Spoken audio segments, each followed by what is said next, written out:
Quel rythme est-ce que le secteur aérien va sortir de la crise? La demande s'accélère à l'approche de la saison estivale avec bien sûr l'avancée de la campagne de vaccination.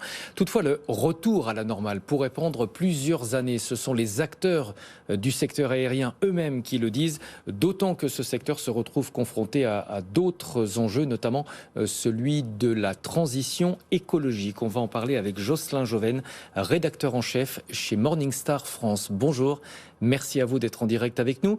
Quel est aujourd'hui l'état de la reprise dans le secteur aérien et que nous disent les compagnies en matière de perspective?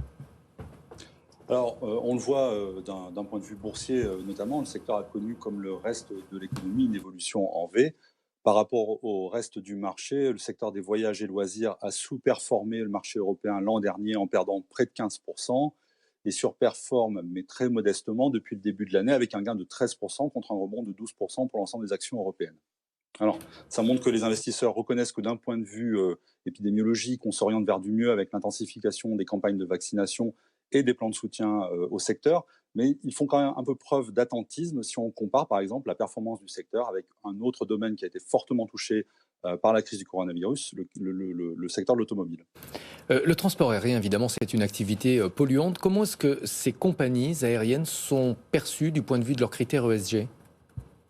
Alors, si on regarde l'ensemble du secteur du transport, y compris maritime, ferroviaire ou routier, l'aérien est sans doute celui qui a le plus de progrès à faire sur le plan ESG. Alors, pour les équipes de Sustainalytics, les deux principales sources de risque d'un point de vue ESG sont, vous vous en doutez peut-être, l'environnement avec la réduction des émissions de gaz à effet de serre et les relations sociales.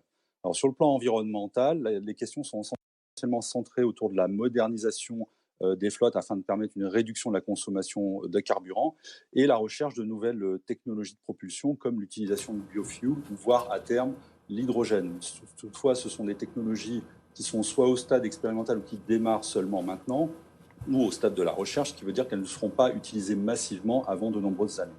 Est-ce qu'on peut mettre toutes les compagnies aériennes dans le même sac, entre guillemets, sachant qu'elles n'ont pas toutes la même approche des questions environnementales? Il y a notamment un clivage entre les compagnies traditionnelles et les low cost. Oui, alors on observe effectivement des différences de traitement, hein. Sur un an, les compagnies américaines et les acteurs low cost en Europe font partie des gagnants. À l'inverse, KLM, Lufthansa, pour ne citer qu'elles, sont très en retard. D'un point de vue ESG, les sociétés les mieux notées ne sont d'ailleurs pas toujours celles qui performent le mieux. C'est notamment le cas de Lufthansa et d'Air France KLM. L'exception qui confirme la règle, en quelque sorte, c'est Delta Airlines. Alors justement, on va prendre l'exemple d'Air France. L'approche environnementale d'Air France est plutôt saluée, c'est une compagnie qui est plutôt bien notée. Pourtant, le titre sous-performe le secteur, donc il n'y a pas de prime à la vertu environnementale. Bah non, et en fait, je pense que l'explication principale et la plus pragmatique, c'est pas vraiment la politique ESG de la compagnie, mais sa situation financière. Alors, bien avant le Covid, en fait, Air France KLM avait déjà un certain nombre de sujets à régler. C'était notamment la compagnie aérienne la moins rentable en Europe, et ce depuis 10 ans. Le Covid, de fait, n'a fait qu'empirer la situation au point que, comme vous le savez, Air France a reçu un prêt d'un peu plus de 10 milliards d'euros du gouvernement. Alors, pour parvenir à se sortir de l'ornière, la compagnie doit notamment accélérer la modernisation de sa flotte, mais cela s'avère difficile à réaliser dans un environnement assez peu porteur pour le transport aérien comme actuellement. Et comment est-ce qu'Air France est notée sur le plan ESG? Alors, c'est effectivement une des sociétés les mieux notées dans le secteur.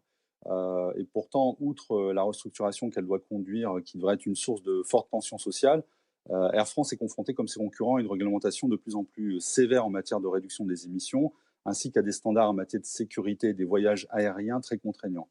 La raison de la relativement bonne note d'Air France est liée au fait que ces risques sont plutôt bien gérés par la compagnie. Sustainalytics estime que le groupe a engagé des politiques de réduction des émissions et des programmes de durabilité relativement solides. Par exemple, ses opérations en France métropolitaine et aux Pays-Bas sont certifiées ISO 14001. Et les autres compagnies, enfin on va d'abord parler d'une autre qui est mieux notée avant de parler de celles qui sont en bas de classement, c'est Delta Airlines. D'ailleurs, c'est une compagnie qui a des liens avec Air France. Exactement. Alors, elle est même mieux notée qu'Air France KLM. Alors, si les enjeux ESG sont les mêmes, hein, pour tous les transporteurs aériens, les analystes de Sustainalytics estiment que Delta Airlines a mis en place l'un des meilleurs programmes en matière de réduction des émissions de gaz à effet de serre. En outre, la compagnie a amélioré la gestion des risques autour de la question des relations sociales, en particulier en matière de lutte contre les discriminations et avec la mise en place d'un programme de mentoring. Ça ne veut pas dire que la compagnie n'a pas évité tous les risques, mais pour Sustainalytics, ces pratiques vont dans la bonne direction. Oui, je le disais, les low cost sont plutôt en bas du classement, même tout en bas pour Ryanair. Oui, alors ce ne sont pas les mieux notés au sein de notre échantillon, comme vous venez de le dire. Alors Ryanair est la moins mal notée avec un score de 29,8 qui la place 23e sur les 69 compagnies notées dans le monde par Sustainalytics. Elle est suivie par Wizz Air qui est 36e et EasyJet qui est 46e. Alors la note relativement meilleure que ses consoeurs de Ryanair s'explique par des entrées claires et transparentes en matière de modernisation de sa flotte. Par exemple, elle doit recevoir 210 avions Boeing 737 MAX qui consomment 16% de fuel en moins que les appareils actuels à un horizon de 5 ans.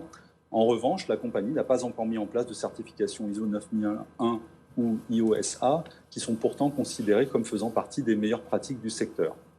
Si on regarde du côté de EasyJet, c'est la compagnie la moins bien notée des trois mentionnées.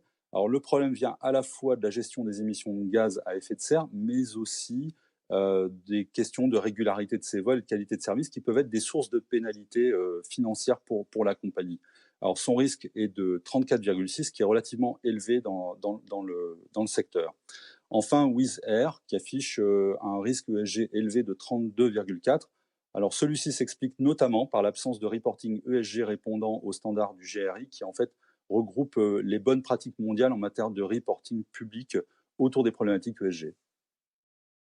Merci beaucoup. Petite correction donc pour Ryanair, hein, ce n'est pas le dernier du tableau. On sait qui est la compagnie la plus mal notée. Mais le moins mauvais. On sait quelle est la compagnie la plus mal notée. Là, vous me posez de mémoire. De mémoire. Je ne voudrais pas vous dire de bêtises. Alors on retrouvera le classement. Je pense qu'elle ne doit pas être en Europe en tout cas, c'est sûr. Ouais. Merci beaucoup Jocelyn Joven, rédacteur en chef chez Morningstar. Merci pour cet éclairage très intéressant.